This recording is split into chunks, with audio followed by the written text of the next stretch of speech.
Muito bem, este é o Conexão Futura aqui na tela do seu canal Futura na TV e também estamos na internet, basta você acessar o site futura.org.br/Conexão Futura, aqui você encontra os nossos episódios mais recentes para assistir quantas vezes quiser. E a morte de um familiar ou de um amigo muito próximo pode gerar sentimentos muitas vezes desconhecidos. Angústia, solidão, um aperto no peito e aquela pergunta: o que vai ser da minha vida agora? Bom, muitos que já passaram, já viveram essa situação, costumam dizer que a dor um dia passa, mas que a saudade pode ser para sempre. Fato é que o período de luto é vivido de forma diferente por cada um de nós.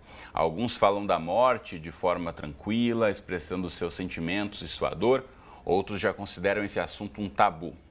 Já um portal Vamos Falar sobre o Luto tem aí o objetivo de trazer a informação e o conforto para quem está passando por essa difícil etapa da vida.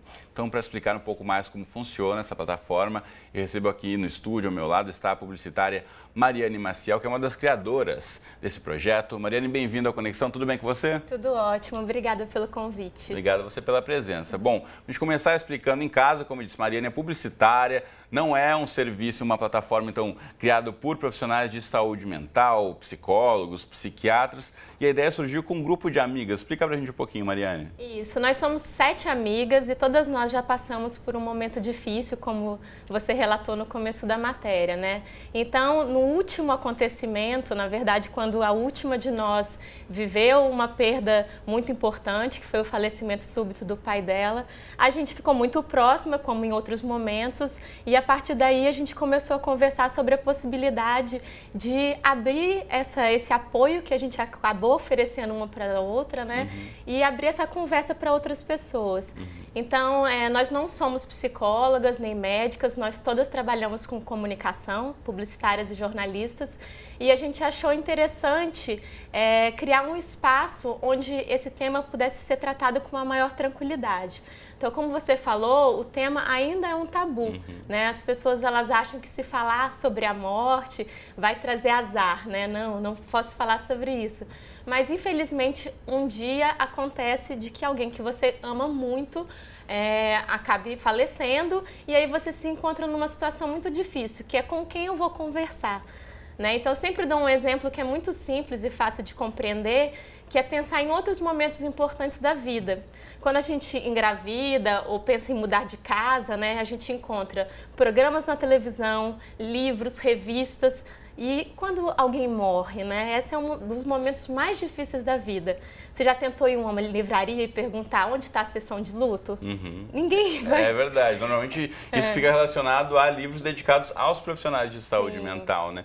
Então, na verdade, a partir dessa experiência pessoal de vocês criaram uma plataforma que eu já mostro agora o site para você de casa poder acessar, que é o vamosfalarsobreoluto.com.br.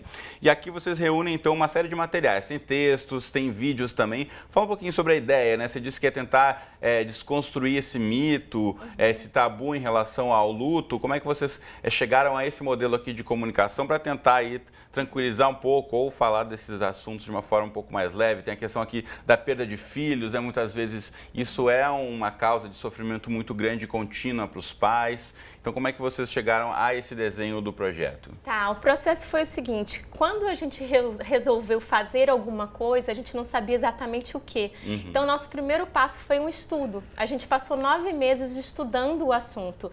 Então, a gente recebeu mais de 150 histórias, a gente criou um site super simples pedindo: conte a sua história do luto, como foi viver esse período. A gente recolheu esse material, a gente foi conversar com psicólogos e médicos. Então, a gente fez realmente um estudo sobre o tema. E o que a gente viu que faltava era realmente uma conversa que pudesse ser próxima, que fizesse com que a pessoa se sentisse não tão sozinha naquele momento, né? Então, a gente escreve ali de uma forma assim muito amigável, é um portal, um espaço de quem já viveu isso. Então, em nenhum momento nos colocamos colocamos como especialistas, mas como pessoas que sabem mais ou menos como é e começaram a reunir essas informações, né?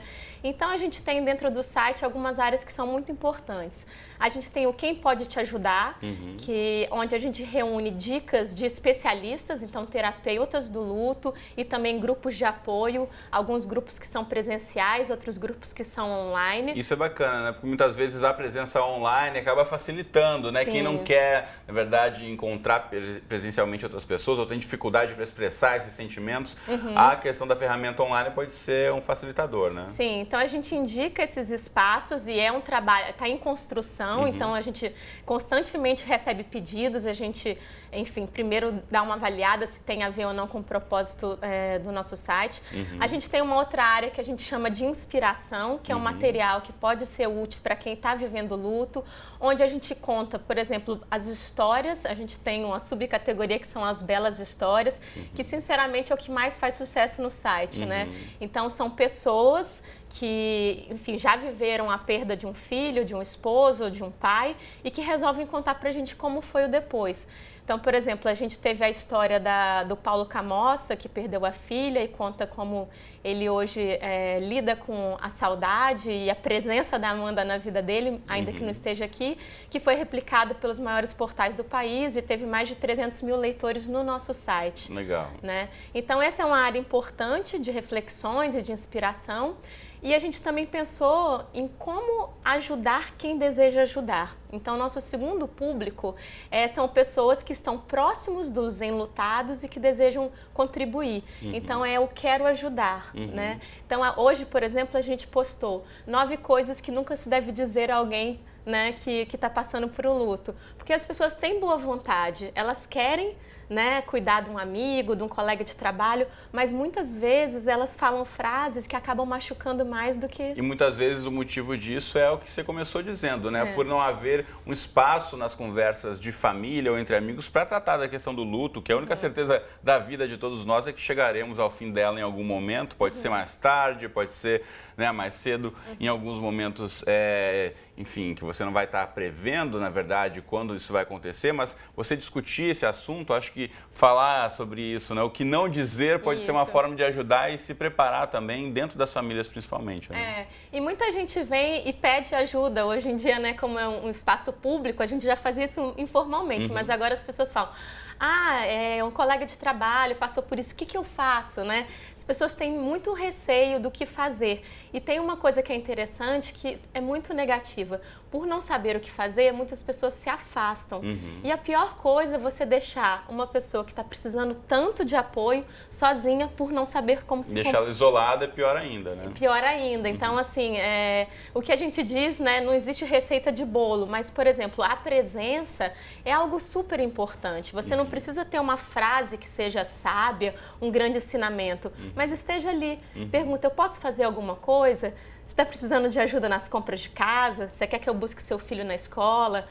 Vou fazer um bolo para você, né? Esteja ali, isso é super importante. Então são os pequenos gestos, na verdade, como a gente disse aqui, na verdade não é um tipo de serviço para substituir um tratamento, eventualmente, que a pessoa possa precisar em relação ao acompanhamento de um profissional de saúde mental, um psicólogo, um psiquiatra, mas pode ser aí o papel que cada um de nós, enquanto sociedade, enquanto amigos, familiares e comunidade, a gente pode, na verdade, estar presente e poder ajudar, né? Sim, aqui no site, inclusive, tem uma das abas que é o Quero Falar.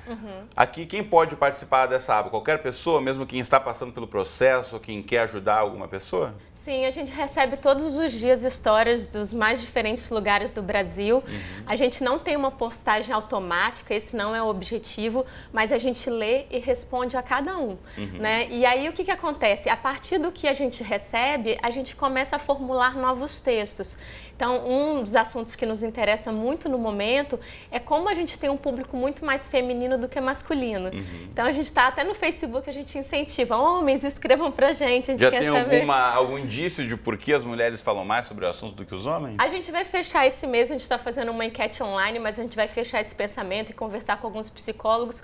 Mas eu acho que tem realmente na sociedade um menor espaço, né? Se o luto é tabu, falar sobre a sua dor é difícil, eu acho que o homem ainda encontra um espaço menor para isso, né? Então, o que a gente tem escutado é que muitos homens, maridos, por exemplo, numa situação que há uma perda de um filho, a esposa reage de um jeito e o marido vai trabalhar, vai para fora, mesmo que chore sozinho, né? Então a gente quer investigar mais, a gente não tem nenhum ponto de vista fechado sobre isso e por isso que a gente pede para as pessoas escreverem. Então o confessionário, ele serve para isso, para alimentar o site, mas também porque a gente viu que escrever é uma forma de terapia, né? Então, ainda que você não escreva para o site, manter um diário, colocar os seus pensamentos, é uma forma de organizar e também de reconstruir aquela história com a pessoa que partiu. E a partir de um tempo também você revisitar esse relato e ver como você mudou em relação àquele sentimento, na verdade, porque a perda não vai ter como ser revertida, mas a sua forma de se relacionar com ela, na verdade, pode ter aí um peso um pouco menor, ou ter uma dor um pouco menor. Então é importante, na verdade, trocar ideias, né? Nem que seja com você mesmo num diário, como disse a Mariane aqui, ou participar de uma plataforma como essa. Então, deixa eu mostrar novamente aí o site para você. De casa, vamos falar sobre oluto.com.br. Tem vídeos também aqui, são depoimentos que podem ajudar também quem estiver passando por esse momento difícil da vida. Aqui vamos falar sobre o luto. É importante a gente começar a disseminar essa ideia, né, Mariane? Seja onde for, ou em casa, ou mesmo com os grupos de amigos ou colegas aí de trabalho, de faculdade. Acho que tem que começar a trazer o assunto, né? E muito interessante também a gente ganhar esse espaço aqui, né? Porque desde que a gente começou a fazer o projeto, o que a gente achou super positivo é que a gente conseguiu pautas e entradas em outros meios de comunicação. E também uma receptividade muito grande dos mais jovens. Então, quando a gente vê os compartilhamentos nas redes sociais, a gente vê como tem pessoas mais novas querendo falar sobre o assunto, compartilhando nossas histórias, mesmo que não esteja passando pelo luto, mas que acham interessante. Poxa, por que a gente não fala sobre uma das fases mais difíceis da vida, né? Muito bacana. Então, fica o convite a você aí que está nos acompanhando. Essa entrada, essa nossa entrevista aqui já está disponível aí na internet também, então compartilhe na rede social, quem sabe aí pode ajudar alguém que esteja precisando nesse momento. Bom, pelo tempo adiantado, preciso me despedir da Mariane, mas obrigada. Fica aí então o convite para você de casa levar essa discussão adiante além dos nossos 12 minutos de bate-papo aqui, tá certo, Mariane? Muito obrigada pelo espaço. Obrigado você pela presença, um Tchau. prazer. Bom, na próxima entrada do Conexão a gente volta aqui falando sobre professores que utilizam também a internet, as redes sociais e o YouTube como plataforma importante para o seu projeto pedagógico. Então não perca essa discussão, a gente já volta com mais Conexão Futura e eu espero você. Até já!